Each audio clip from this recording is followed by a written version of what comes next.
Um, and welcome to folks in the room and those watching now or later on recorded.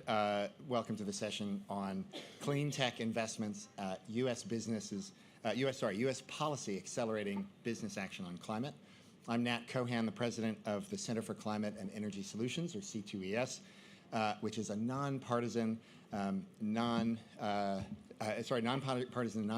independent research organization focused on advancing climate solutions and the technologies and policies to promote them. We talk about our mission as accelerating the transition to a thriving, just, and resilient net zero economy. And core to our work and to meeting that mission is our conviction that smart, well-designed climate policies and business action can accelerate that low-carbon transition while providing good jobs and growing the economy, sustaining good, and improving people's lives every day. So today we're going to hear from a number of subnational actors, companies and regional actors who represent important pieces of this overall puzzle: the Sacramento Municipal Utility District, CalSTART, and 3 companies that each represent important sectors in the economy. The America is All In Beyond 50 report provides the context and the backdrop for the discussion. That shows that the Inflation Reduction Act, or IRA, and other existing policies can help the U.S., just with the policies that are already in place, get to 39% or more of an emissions reduction relative to 2005 levels, and that the actions from non-federal subnational actors, companies, and the institutions, the organizations like those on today's panel, those actions can take the U.S. beyond 50% to help meet its Paris target of 50 to 52% cuts by 2030. So in our time today, we'll explore how the IRA and the Bipartisan Infrastructure Law, the Infrastructure Investment and Jobs Act, are enabling companies across different sectors to deploy the solutions needed for the U.S. to meet that Paris target. And we'll also explore how some public-private partnerships can enable greater uptake and market uptake of new technologies. But before we get to the panel and those organizations I mentioned, it's my pleasure to introduce Ambassador Jeffrey Pyatt, Assistant Secretary in the State Department's Bureau of Energy Resources, where he leads the State Department's efforts to develop and execute international energy policy through diplomatic and programmatic engagement that promote a low-emissions future, energy security for the United States and our allies and partners, and economic prosperity through sustainable, affordable, and reliable energy access. Ambassador Pyatt, I invite you to share your perspective on the extent to which the U.S. climate policy and investments at home are helping to enable the clean energy transition globally. And after we hear from Ambassador Pyatt, Laura Tierney, Vice President of International Programs at the Business Council on Sustainable Energy, our co-host for today, will moderate the first panel. Ambassador Pyatt, welcome.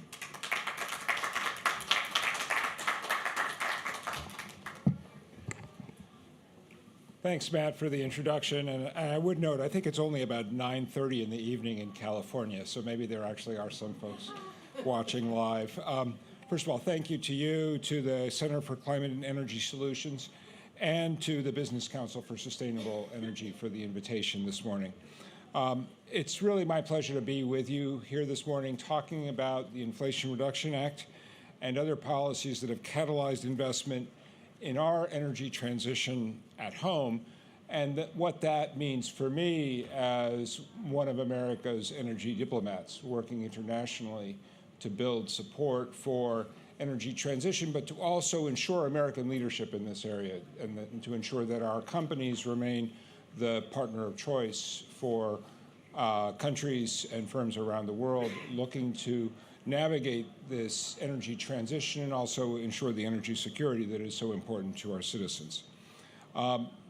In this regard, it's really, really important to have this kind of a conversation with the private sector, with American companies, but also to do so in an international context. This energy transition issue is perhaps the quintessential global challenge. The United States is about 11% of global CO2. So we could decarbonize the whole U.S. economy tomorrow, and it will not solve the climate crisis. So we have to figure out how we bring along the rest of the world. That means exercising American leadership with the major industrialized countries, with our partners in the G7, but also with the developing world, where the challenges are even greater. The Biden administration has made clear from day one that its priority in tackling the climate crisis is to work in collaboration with government and private sector partners.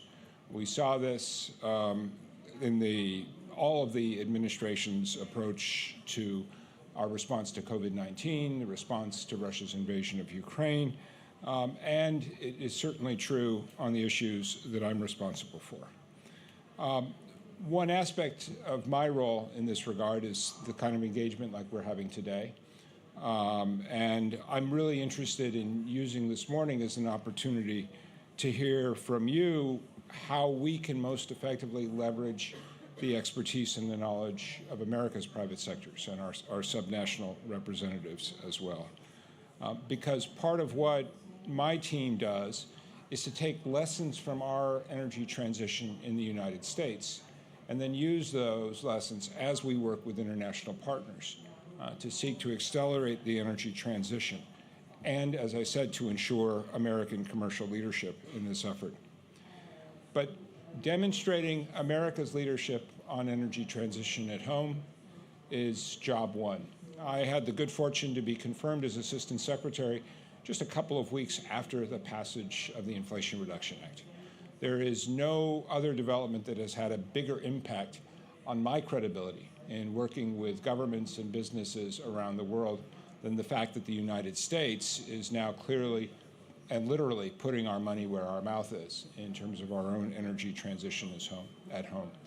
I'm very excited also about what the Inflation Reduction Act means for the pace of deployment in the United States, as we've seen our energy transition supercharged by the combined impact of the IRA and the Bipartisan Infrastructure Act. You're also seeing an acceleration of innovation and the driving down of costs, which I am convinced is going to be a global public good and will bring benefits to countries around the world.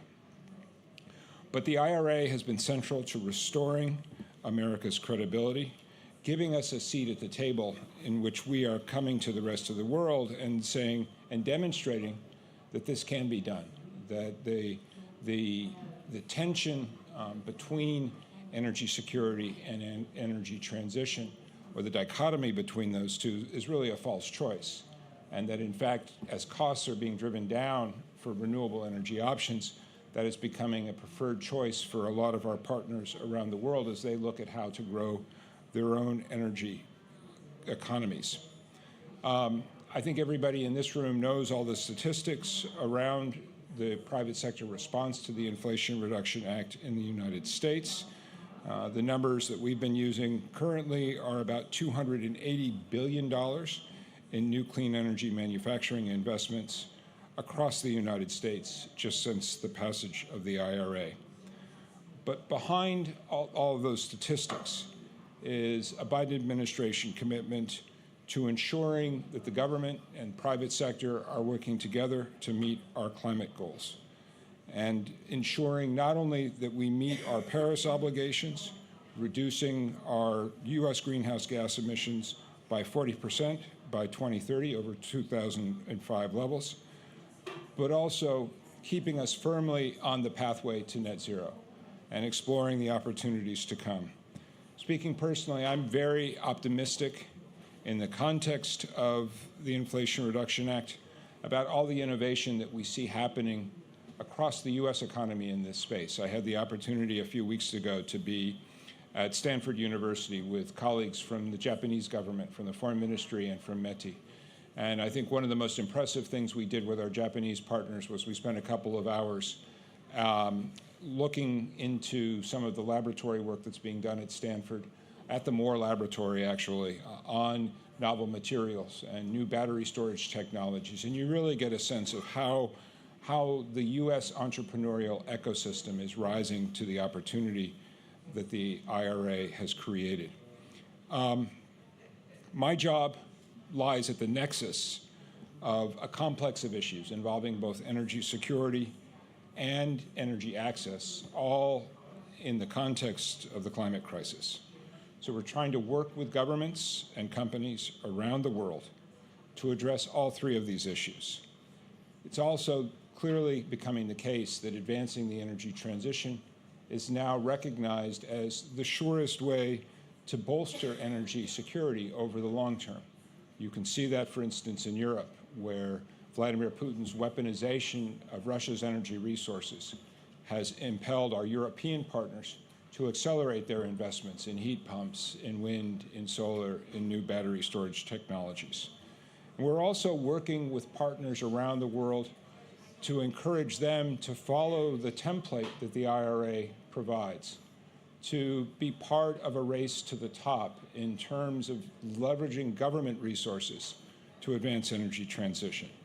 We see that in Japan with Japan's new green transformation law, the GX law, which the Japanese talk about as having IRA levels of incentives. We see that in Canada. We see that in Australia. We see that in the European Union. So across the board, our allies and partners are looking to accelerate their own energy transitions, and we're doing so in a context where our international supply chains and the integration of the U.S., the openness of the U.S. economy and our integration with the rest of the global economy means that we have to move forward together. That is to say, we can only meet our domestic energy transition and climate goals if we're working effectively with allies and partners around the world. And I think it's quite striking to me, even in this year and a few months since the IRA was passed, how the Biden administration's leadership is really changing the conversation internationally around these issues. But as we innovate at home and as we're driving in clean energy investment in the United States, we're also committed to creating trade and investment opportunities that benefit our partners, that drive benefits in both directions. To take one obvious example, Korean firms' investments here in the United States in new EV manufacturing capacity, in new battery manufacturing capacity, in solar manufacturing capacity. That will all create jobs and opportunities here in the United States, even as it also drives profits for our Korean partners. But we know that as we do this, as we build these partnerships, we have to ensure that the private sector enjoys an enabling environment which ensures a level playing field, which creates opportunities for companies and workers in all of our countries. And we need to mobilize more support in emerging markets. Indeed, as I look at these issues, the thing that worries me most is the risk that even as we accelerate energy transition in the developed economies, we cannot leave behind the developing world, because so many of the choices that are made in countries like India, Indonesia, Nigeria, South Africa, Brazil, those decisions are going to drive the success or failure of our international climate agenda. So we well and truly are in this together as it comes to these issues. As the IRA drives down technology costs in the United States, the State Department is working hard with allies and partners to ensure the regulatory, policy, and enabling environments are in place to promote the uptake of these clean energy technologies. And that's a lot of what my team in the Energy Resources Bureau does. We have a number of programs at the State Department working to advance this collective approach, including the Mineral Security Partnership, which is focused on critical minerals, the Clean Energy Demand Initiative, which is focused on mobilizing private sector demand and connecting that demand with clean energy production, and technical assistance programs like our Power Sector Program and our Energy, Minerals, and Governance Program, which are designed to help especially developing countries build the regulatory framework to succeed in their own energy transitions. But as we do this, we're trying to draw lessons from the United States, trying to draw lessons from our subnational entities, and of course from American companies. We know that as the IRA proceeds with implementation, there are going to be more lessons learned, new technologies will be discovered, and the State Department looks forward to working with U.S. industry, with our regulators and our utilities to share this information with partners around the world. I'm sorry, amid the three-ring circus of the COP this morning. I won't be able to stay for what I'm sure will be a very interesting discussion in the panel coming up. I'm particularly delighted that you've got a couple of California institutions as a proud Californian, and I should say I had a terrific conversation yesterday with the head of the California Clean Energy Commission, and to hear from him just how aggressively California is moving ahead on that state's energy transition agenda. But I really want to acknowledge the panelists who have taken time to be part of this conversation, and to underline how important it is for me and my team at the Energy Resources Bureau to build this connective tissue between the story that's unfolding here in the United States and what we're trying to do internationally. So thank you very much. I look forward to hearing about the discussion.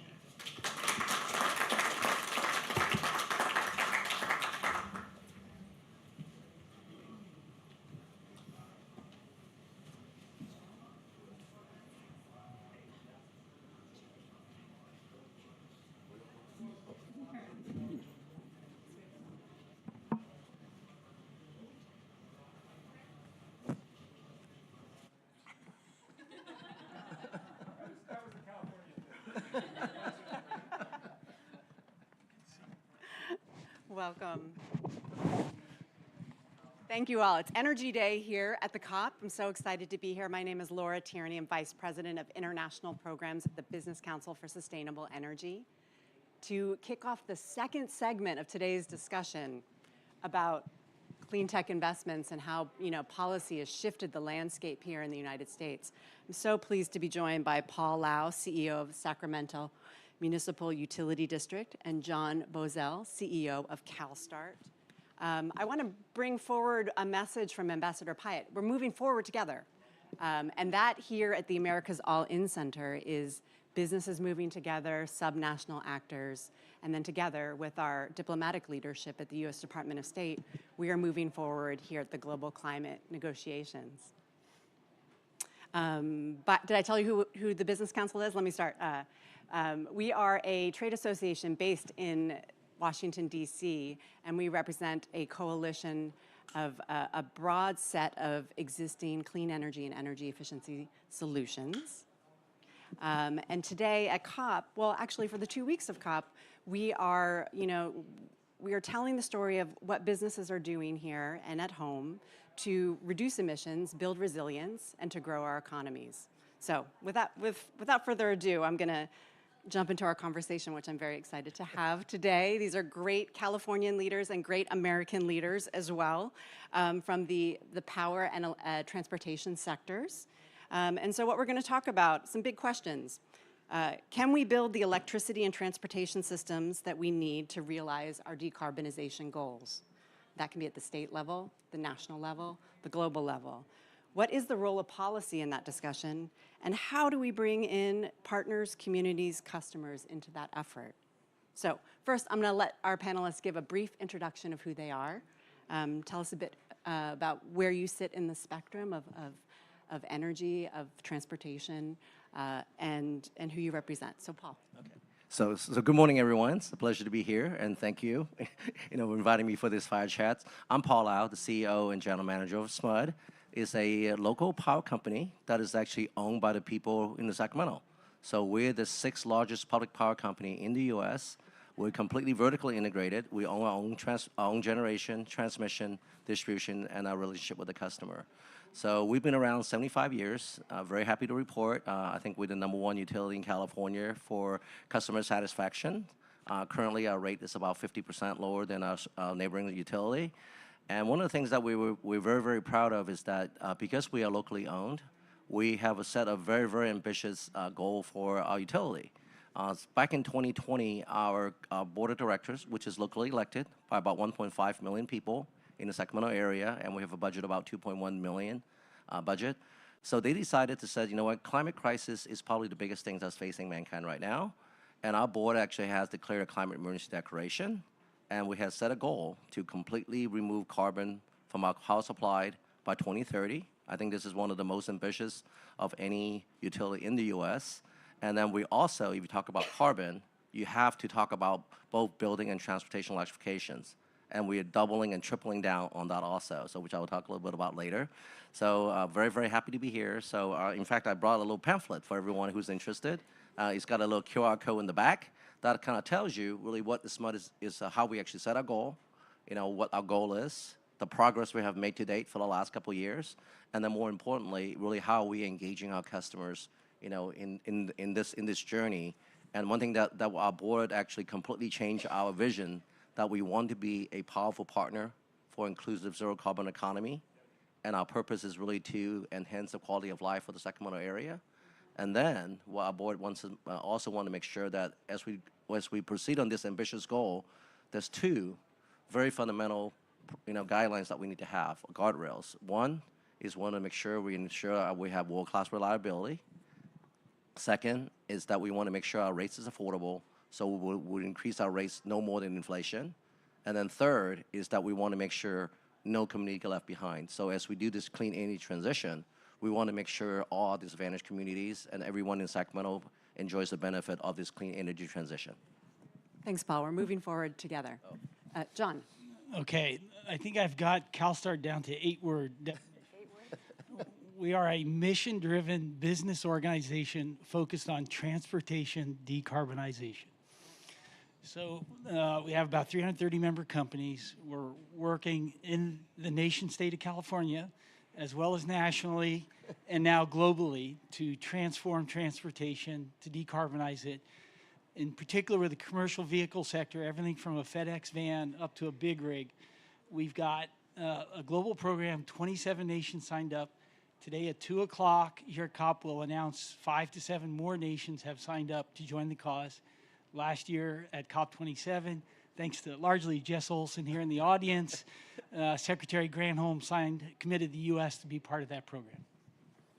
Well, that's fantastic. So let's dive in a little bit more about where we need to go, where your sectors, what's the vision, the pathway forward. You said, Paul, you mentioned that you have the 2030 goal. What does that mean in practicality, like to get to net zero by 2030? Okay, so what that means is that currently SMUD, we have 5 gas operating power plants, and we have obviously wind, geothermal, hydros. So one of the things that we currently have right now is that we have about 2 million metric tons of carbon emitted by those 5 gas fire plants. So our plan, at least on the power sector side of it, we plan to shut down, or put those on what we call hot layup, just in case we need it for reliability in California, and then we repurpose the other 3. And then so from that side, on the generation side, we're very, very aggressive. We're going to put in 3.5 times the renewables that we currently have. Our plan right now says we can actually get to 90% of the way there with existing technology. So we're investing heavily right now in utility scale solar and battery. We're investing, in geothermal. We just repurposed. We actually took down 19 of our 21 of our really wind turbines in the Solano area, and we putting up 21 of the big 4 megawatt units to give us another 85 megawatts. And then we also right now have about 500 megawatt utility scale batteries and solar in the hopper. So that's, and then of course we're waiting, right now we're very, working on, there's a couple new technologies that we need to look at to get us there to 100%. So that is long duration batteries, which we're doing. We actually have a partnership with ESS. We're going to put 200 megawatts, of utility scale long duration batteries. We are also partnering with a company called Calpines.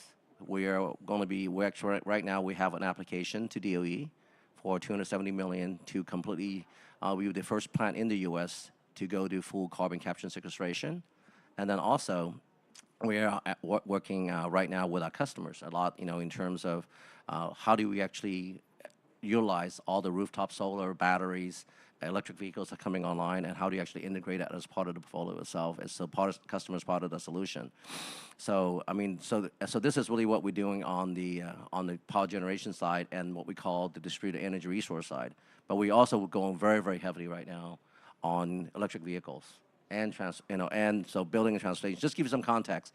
So if you talk about carbon, you really cannot not talk about both building and transportation electrifications. So you talked about us decarbonizing our power sector, right? Which is only about 2 million metric tons of carbon per year.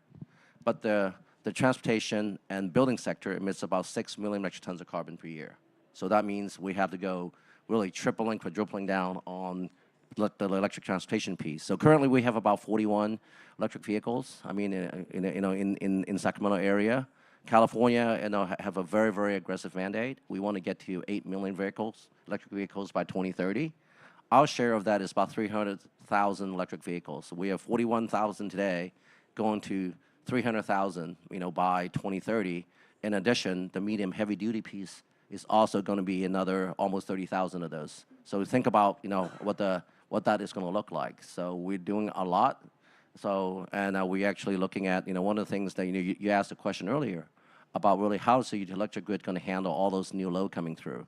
So one of it certainly is managed charging. So we actually have done in-depth studies on, what it takes, to support that kind of electric load growth, which we expect is going to be about 30% coming to the grid from those two sectors. And so how are you going to use managed charging? What is the best way to optimize your existing systems with low flexibility and demand response? How do you actually, we actually were very fortunate. We participate in the power market in the north and the power market, which is because the way we're situated in California, we also trade in the California Independent System Operator. So we have access to both market to the north and market to the south, so we can actually use the power market to actually bring in additional renewables. So we actually, right now, we just finished the studies looking at what it would take to make sure that, our grid is reliable to support the kind of growth that we're looking at. So very, very quick. Very quick from the nation state of California. I'm learning more here. John, he's teed you up quite nicely to talk a bit about the vision for the transportation sector and how it's critical to have that integration with the power sector. So what's your vision look like? And I think it's important to maybe use that word power versus electricity, because it really, we need to see an effective expansion of the grid, but think about the grid as both electricity and in some cases hydrogen. If we can build out that low green hydrogen network as well, there's a role. So when I say grid, I do mean electricity, but I also mean the foundation, possible pipelines of the future for green hydrogen. So that could be part of the future. We need vehicles with no tailpipes going forward, and we need all the energy bringing into that vehicle to be carbon-free. And that is possible. It's completely possible. I just want to say hats off to SMUD. When you look around the country, there are challenges in various places about how do you build an electric truck depot or electric truck stop. You may have a need for 20 megawatts of power at any one of those locations. It's probably on the high side. But SMUD has shown that they've been very flexible, working with one of our member companies to actually build out an electric truck stop in the region that will serve intra-regional trucking. Really, really helpful. So SMUD is showing that you can be agile and move fast as a utility. And we are now working throughout the state to knock down the barriers so that California can move quickly, bring power to where it needs to be, and then also taking those lessons nationally and then internationally. So I'd be remiss if we don't spend a little bit of time talking about the role of policy in facilitating these partnerships. So tell me a little bit more about what the historic U.S. climate legislation has meant, from the federal level down to the local level at SMUD, and then how that is also what more needs to be added to the policy agenda to go forward in both of your sectors.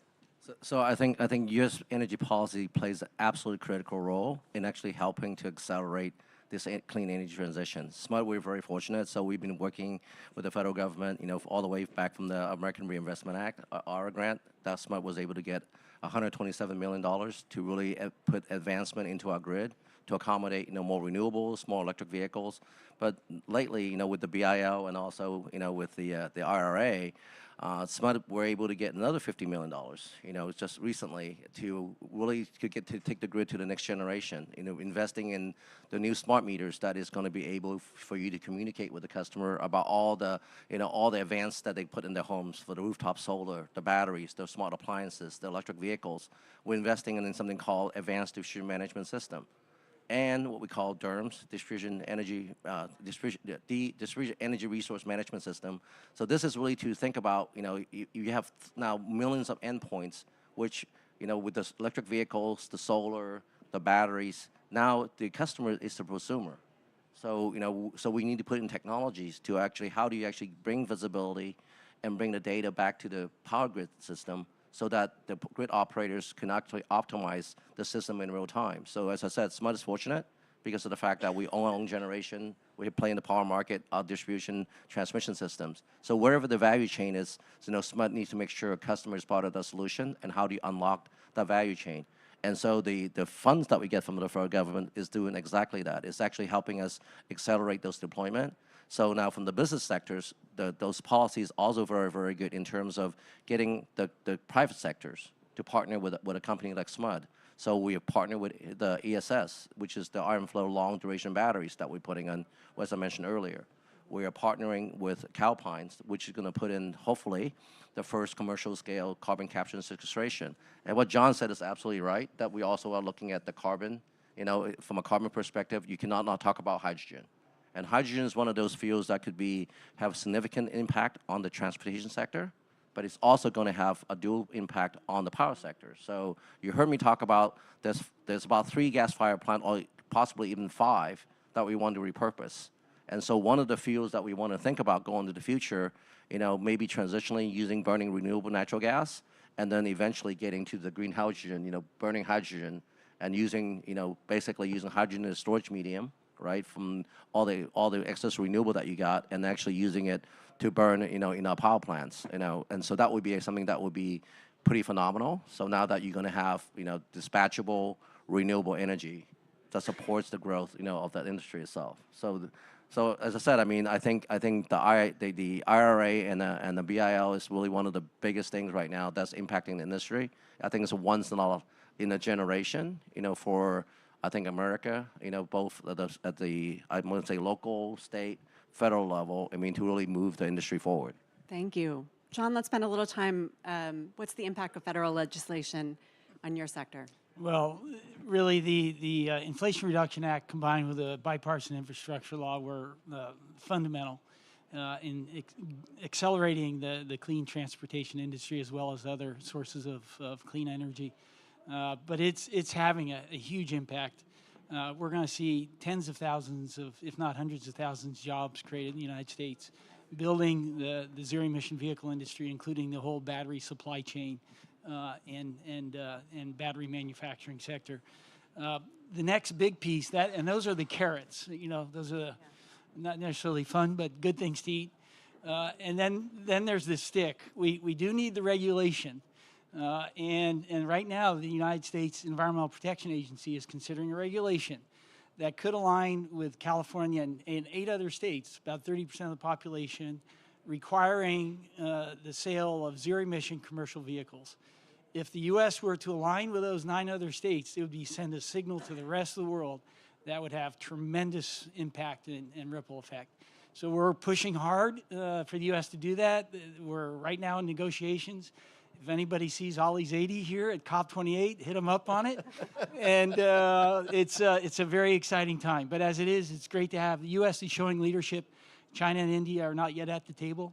So the U.S. is the one big dog right now. John, thank you for that.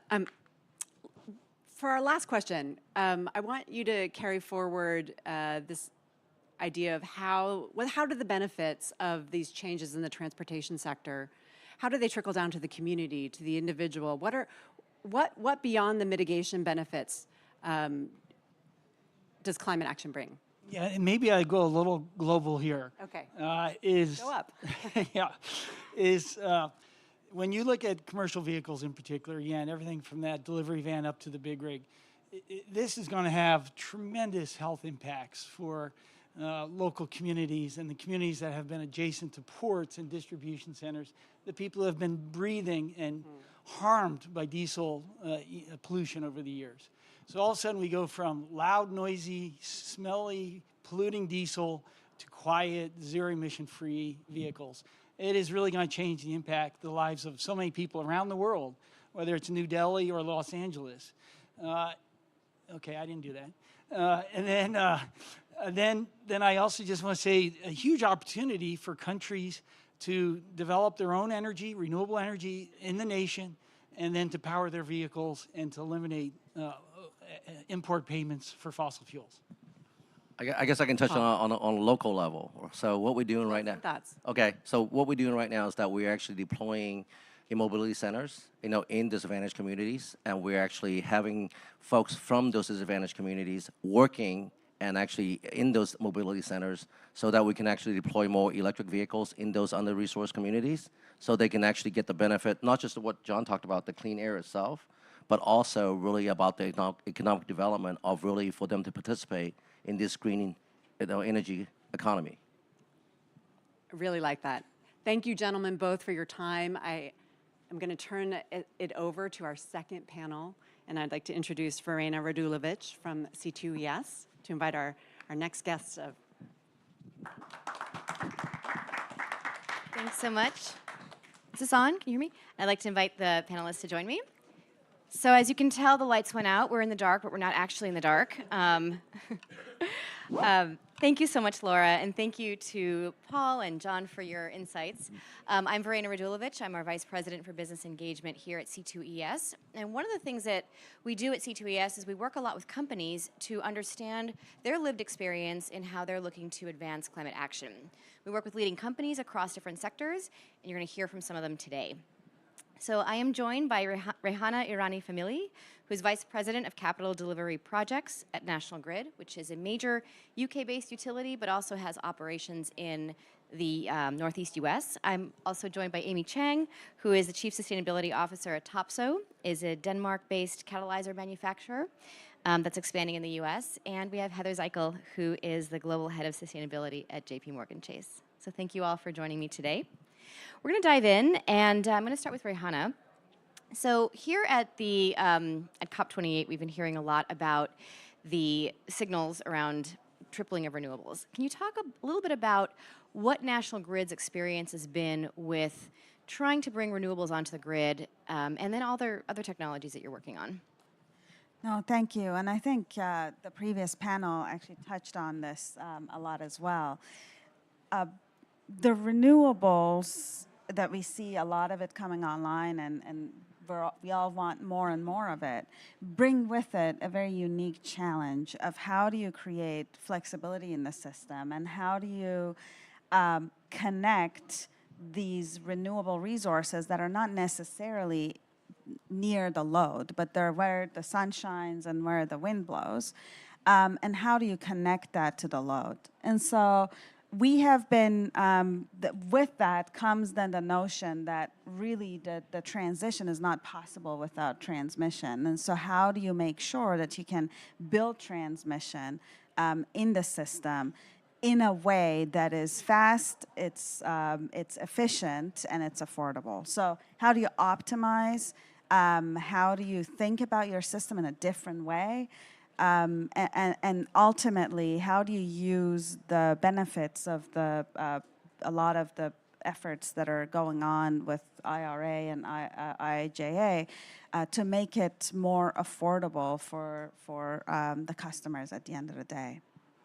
So I want to dive in a bit deeper there, because I think we talk about the move to renewables, and it sounds easy, it's not. Can you talk about your experience within National Grid? It's my understanding that you helped to set up the response to IRA and IIJA to help National Grid acquire some of the access to some of the funding. I think it's helpful for people to know a little bit about your experience, given that other companies are probably grappling with the same thing. So how do you access federal resources once they're made available? I think we just heard that this is a generational investment opportunity, and it has really been a generational investment opportunity. And I think the other thing that it has done, it has catalyzed partnerships in a different way. It has opened the door for conversations and dialogues in ways that it did not happen before. We're partners with people that we might not have been necessarily partners with. And so that's the way that we have been approaching it, or we have approached it from day one, was one, understanding it, because a lot of times it's overwhelming and complex. We started with the $1.2 trillion infrastructure investment, how much of it is relevant to us, and then where would it make the most sense to put something forward. So. And when I say make more sense, has the best impact on the system, It's the most efficient within our current processes, so we have the resources, we can deliver on it, and then has pathways for regulatory recovery that would make that a lot easier to move through the internal processes as well. So I think that's the place to start. And then from there, what we have been, we've had a relatively successful round one. So we had 3 awards that we were selected for. One in the broadband in upstate New York, which was great partnership with the Development Authority of the North. So example of things that we're now to the table solutioning together. We had another one around the smart grid. That was an award in both New York and New England. And a lot of that was about how do you allow more renewables, to your beginning question, to connect into the grid. To the point earlier, we are now have multitude of these endpoint customers, and so bringing that data together is going to be key. So, and then the third one was the selection for an award for a transmission facilitation program. I would say our success in those, and I will, this would be the last point. The success in those was partnerships and community benefit plans. And in each of those cases, we made sure that we understood how we're going to impact the communities that we serve and how those are going to be beneficial to those communities, whether it was workforce development, whether it was the parts of the profits enabling programs like solar and energy efficiency within those communities, or it was education for the energy management of those towns. So I think if you're a company thinking about how do I go around this part 2 and the round 2 and round 3, one, understand the requirements, where your niche is, that is innovative, actionable, feasible, and then make sure you have a strong partnership with your communities and with your other utilities, with your federal government, ISO, all that to build a strong case. Thank you. So I'm going to move to Amy. Turning to you, TOPSO works to help what we have often been hearing hard to abate sectors, and I sometimes wonder, are they really hard to abate, or are they just, or have we not gotten there yet? But you're helping hard to abate sectors on their pathways to decarbonization by making the electrolyzers that produce a lot of the clean transportation fuels that we need. We heard earlier from CalSTART talk about hydrogens. That's just one of them. But TOPSO is a Denmark-based company, and how have its investments in the U.S. been affected by the Inflation Reduction Act or the IIJA or BIL, as some people call it? Great question, thanks. First, I did want to say, whoa. The lights came back on. The lights went off. It's kind of an energy efficiency piece here, so thank you very much. I do want to say thank you to C2ES and BCSE for hosting us at COP, mostly to say thank you, but also because I apparently like to use my acronyms. So TOPSO, again, is a Danish-based company, but we do have 200 employees in the U.S. and a plant in the U.S. The IRA has been game-changing for us on 2 separate fronts. One, on our customer basis. We're seeing a pipeline that has exploded. People just really driving change. It's brought costs down to a basis where projects are economically feasible, and they're driving it to scale. So that's one piece where we've seen a lot of change. The second piece in terms of, and so our investments in the US, we're looking to invest more people, more focus. The second piece is really interesting, though. You mentioned that we are producing electrolyzers. We produce solid oxide electrolyzer cells, SOEC. It's much less of a tongue twister. So we're creating the world's most advanced and one of the largest SOEC facilities, manufacturing facilities outside of Copenhagen in Herning, Denmark. But what the IRA has done is created tax credits that enable us to look at doing the same thing and replicating in the US to help with the green hydrogen future. Thank you, Paul and John. You set this up perfectly, right? Everything for us is green hydrogen, green ammonia, and driving that change. So without the IRA, we likely would not be looking at potentially making investments in the US to build a manufacturing plant, they'll be the same size as the one in Denmark, which is 500 megawatts in capacity, up to 5 gigawatts, and then replicating it here, and that's been all the IRA.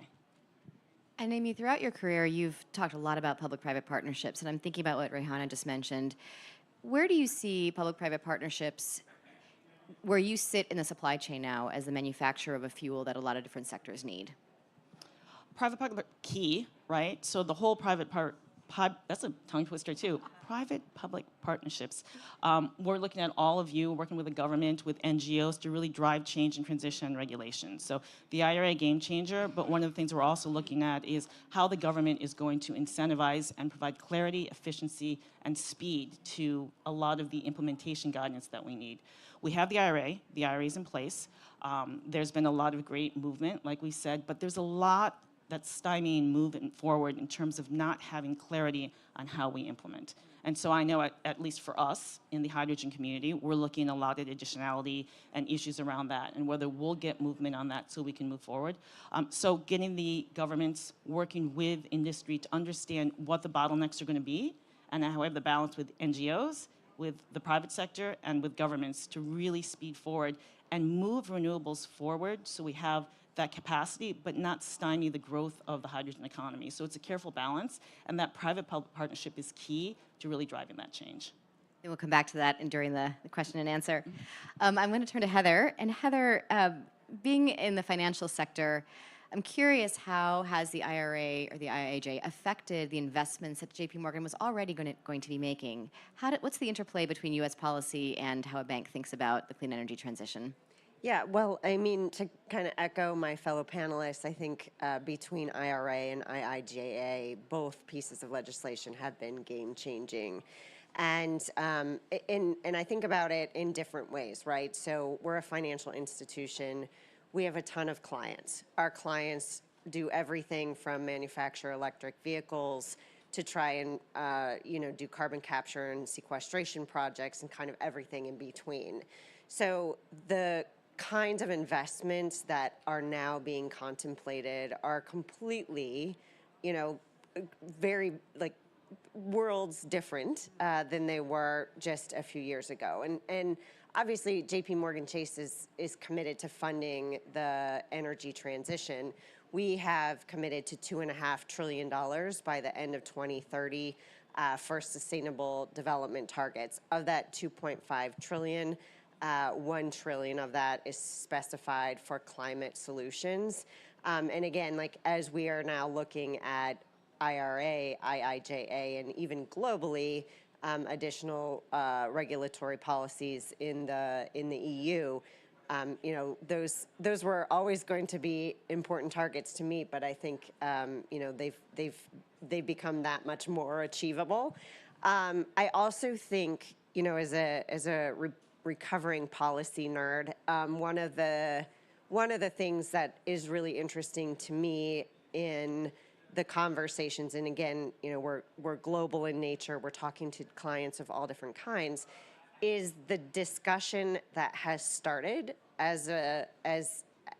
just based on the passage of the legislation, and the fact that you now have other countries saying, we don't want to miss out on those economic opportunities. We don't want to deal with a brain drain situation where some of the best and brightest new developers and innovators are moving to the United States or other countries where they have solid policies in place. So I think it's really changed the conversation, and it's also in a really exciting way, creating new business opportunities and forcing us as a financial institution to think differently about the products and services that we can provide for our clients. And I think I want to build on that. One thing that has always interested me is when, I think it was 2 years ago, JP Morgan Chase announced that they had a Center for Carbon Transition to work with their clients. And JP Morgan obviously has clients in the sectors that we have up here, in the heavy industrials, utilities, autos. Can you tell us a little bit about what the Center for Carbon Transition does, and what's that conversation looking like with clients given the current policy context? Yeah. So the Center for Carbon Transition, or because we're all environmentalists, we like acronyms, so CCT, The CCT lives within our corporate and investment bank, and they are very focused on client services. They do a number of important things, but I kind of put it into two buckets. The first is client engagement, and then the second is, as a firm, like many financial institutions, we have specific sectoral commitments in 9 different sectors. Kind of running the gamut from oil and gas to aluminum to shipping, aviation, et cetera, to commitments around reducing emissions, reducing financed emissions in the key sectors. So they are the entity that is in charge of making sure we are making progress towards those 2030 and 2050 commitments. And then the second thing they do is engage with our clients. So, everybody is in a different stage of trying to figure out how, what does this energy transition look like? What is my, as an individual company's role in that? How do I think about bankable projects? How do I think about, what this transition looks like both today and over the horizon? And everybody is in a very different place. So you got, the complexity of one technology, carbon capture versus, solar panels, those are two really complicated things to sort through. And then for many of our clients, you add the dimension that they're trying to figure it out in the United States and in Malaysia and in India, and all of those regional aspects make this a really complicated piece of business. And then, layering on how do you make sure you are actually able to pull together a bankable project. I mean, that's really where the expertise from the CCT, the Center for Carbon Transition, comes in, because they're able to bring, the broad depth of knowledge across, a bank with 300,000 people worldwide, to really help inform and work with our clients as we're all trying to make this transition together. Thank you. I'm going to end with one question for all the panelists. And when we think about the year ahead and we think about what is needed to give business certainty to be able to make these investments, when we think about what do we want out of 2024, what needs to happen, either in the policy landscape or among customers, but what's one thing that would really move the needle forward from your perspective? And I want to call on Rehana first, but I realize that I don't know if you're who wants this question first. Go for it. Amy. That's a good question. I think it does go back to what I was talking about, which is clarity and speed, right? And that is really around direction that we're going to get from the government in moving forward on all of these critical initiatives, right? We have so much progress we've made with the IRA. There's so much out there. On the U.S. side, this is a U.S.-focused panel. I could speak at end on the EU as well, but on the U.S. side, it really is making sure we get that guidance. Industry's sitting and waiting, right? And John or Paul, I can't remember which one of you said, when you see Allie, it's the same thing to all the government officials out there. They're doing an amazing job. What they've done so far is groundbreaking, right? So let's just make sure we keep that message and keep that momentum, and then industry is given the ability and the tools that we have to act and move forward, because we're ready. We have technologies. And I also want to say one thing, which is our new tagline. We're not going to call it the hard to abate sectors anymore, right? It's not hard to abate. So let's take that out. Energy, not so hard to abate, and let's think and move forward, because we have the technologies. We just have to get moving on all of this. Yeah, so Great. Hannah, next. I would say the last couple of years, we have built a lot of momentum. So we need to keep building on that momentum and not leave the deploy mantra behind. So I think we need to just keep driving the deploy. We have not deployed yet, but we've built the momentum to get to that point. Let's keep going. So partnerships, clarity, speed, deploy. Heather, you get the last word. Well, I think the as important as all of that is, one of the things that keeps me up at night, especially, not just in the U.S., but thinking globally, it takes a really long time to permit projects. And a lot of the incentives that we're talking about today have a lifespan of 10 years. And if it takes 10 years to permit a new HVDC line or offshore wind facility, that is going to have a huge impact. And and I know these are really challenging issues, but we have to find a way, because it's not something, I mean, again, we hear this from clients in the US, we hear it from clients in Europe. So it's not a unique challenge in one market. It's something we all are going to have to grapple with and get our minds around, which is, how do we look at the challenge and the need to deploy energy quickly and balance that with the siting and permitting and being able to advance those projects in a fair and equitable way. And I know that this is a tricky issue, but I feel like collectively it's in our own best interest to figure out how to do that effectively. Thank you so much. Please join me in thanking our panelists.